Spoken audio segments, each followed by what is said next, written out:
In the Northern Territory's sprawling backyard, the race is on to reach voters in one of the most isolated places on the planet. Neville Khan and Michelle Connolly are headed to Beswick, 420 kilometres from Darwin, to spread the word about the NT election and to get more people ready to vote. We've got elections coming up in August. In the last election, we had 365 people enrolled to vote here, but only 120 people. So not even half. We need to get more people. The dramatic slide is worrying traditional owner Esther Bulumbara.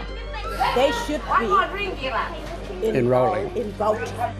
Across the Northern Territory, where disengagement is rife, 2 engagement teams have hit the ground to lure in voters. We know that the old people know that it's important, but it's the younger people now, we've got to get them more involved.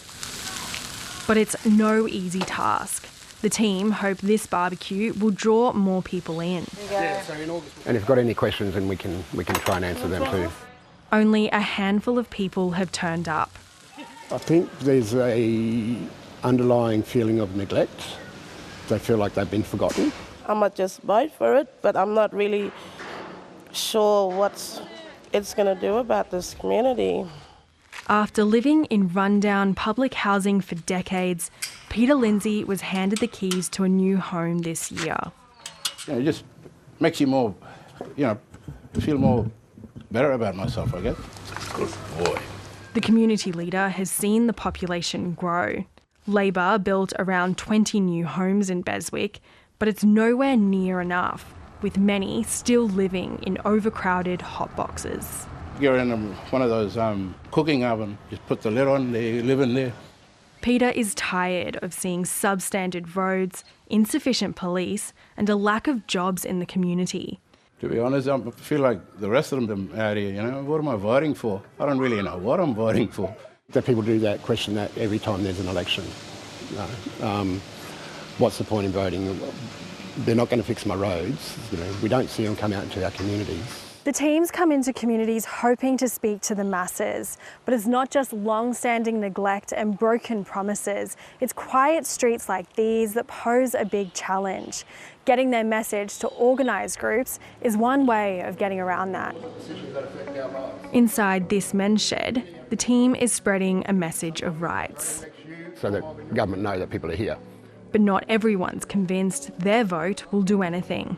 We don't know, we believe really. We need more, like for future education, building, make a better community. And you were born in... The Voice to Parliament referendum saw a dramatic surge of First Nations people enrolled. But there are concerns the no result and years of broken promises could put a dent on voter turnout in the bush in August. In Beswick alone, voter engagement has plummeted in recent decades. In 1997, 80% of people here voted, compared to just over 30% at the last Territory election. I'll put it back to the federal plus Northern Territory government. They dropped the ball from day one. They should have been heavily engaging the communities. And we don't want to be suppressed anymore. We want to be counted. The NT Electoral Commission is looking at increasing fines for people who don't vote from $25 to more than $50. But it's on the ground where the biggest impact can happen. To see another Aboriginal man coming into their communities and talking about democracy and being involved in it, then I think it's a positive. A positive that future generations are counting on. Roxanne Fitzgerald, ABC News.